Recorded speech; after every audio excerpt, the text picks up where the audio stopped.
Hello, I'm James, 38 years old. This is the story of how my life was turned upside down over the past 6 months. I've been with my wife for 10 years, 7 of which we've been married. We have 4 children. Our first child was born in the second year of our relationship, and to be honest, the physical side of our marriage never fully recovered after that. I admit that I haven't been the best communicator and have often kept my physical and financial stresses to myself, which has increasingly distanced me from my wife, especially recently. I failed to see how unhappy she was, and it only became clear a couple of months ago when we started seeing a marriage counselor. Her unhappiness was particularly painful for me because I had made many sacrifices for our marriage. I moved several hundred miles away from my friends and family to be closer to hers, took on almost all the financial responsibilities while she spent freely, and did everything I could for our children. Recently, she asked for some physical space and decided to sleep in our young daughter's room, which has an extra bed, while she thought things through. This was the backdrop for our recent issues. 2 weeks ago, while visiting my family across the state, my wife went out with friends from the area where we used to live. This wasn't unusual. We both often spend time out, and sometimes stay over at friends' houses. However, when I realized she hadn't returned home by 3 a.m., I felt a pit in my stomach. Usually she keeps her phone's location on, but this time it was off. That was a red flag.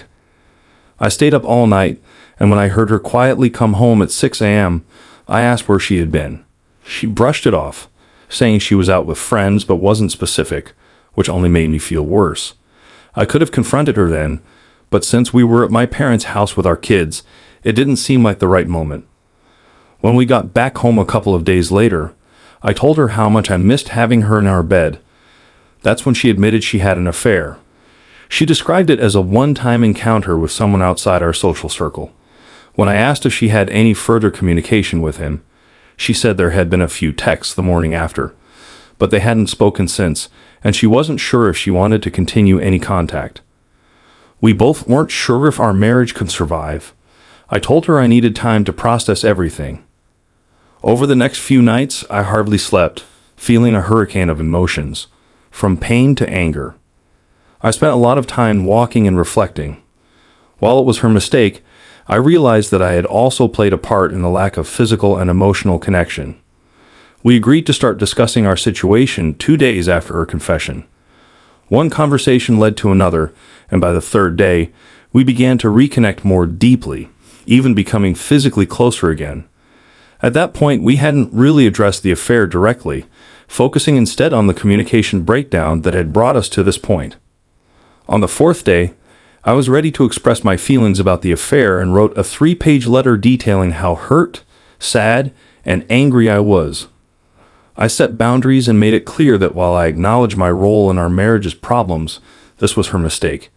I told her I was willing to forgive her because even good people make terrible mistakes, but I was also clear that recovery would be a long road, and we needed to take it one day at a time. I also set the expectation that she would immediately cease any ongoing communication with this person, and asked how she planned to rebuild my trust. She assured me there had been no ongoing communication and that it was purely a one-night physical encounter. We both cried, and she said the letter perfectly captured her feelings. We agreed to start the process of reconciliation, one day at a time. To my surprise, this approach seemed to work.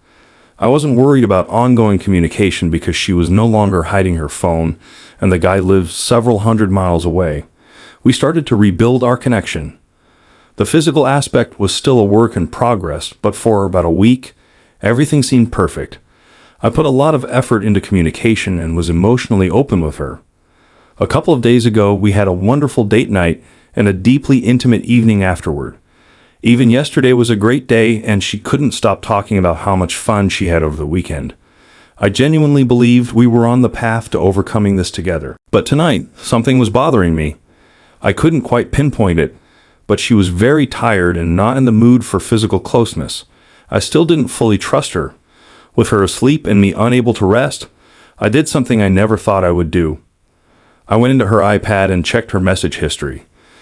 And as you might have guessed from this story, it wasn't good. My heart sank when I saw messages exchanged with an unknown number over the past few weeks. Since our heart-to-heart about the affair in the last week alone, there had been nude photos, flirty conversations, and discussions about a possible future meetup. The flirtation continued even this afternoon. I saw this about 4 hours ago, and I'm still reeling. I am completely lost. Deep down, I know the right thing to do is to leave, but with young kids and financial difficulties, the situation is complicated. How do I confront her now? Should I admit to looking through her messages, knowing she'll likely get defensive and try to turn it into my fault, like she did when I first found out about the affair? Or should I suggest an open phone policy and see how she reacts? Perhaps I should wait until I accidentally discover this information. As for timing, should I confront her immediately or take a more measured approach after I've thought it through? Normally, I prefer to be measured, but I'm so angry right now that it's hard to contain those feelings. I don't want to be around her and crave my own space. Should I leave the house or should I ask her to leave?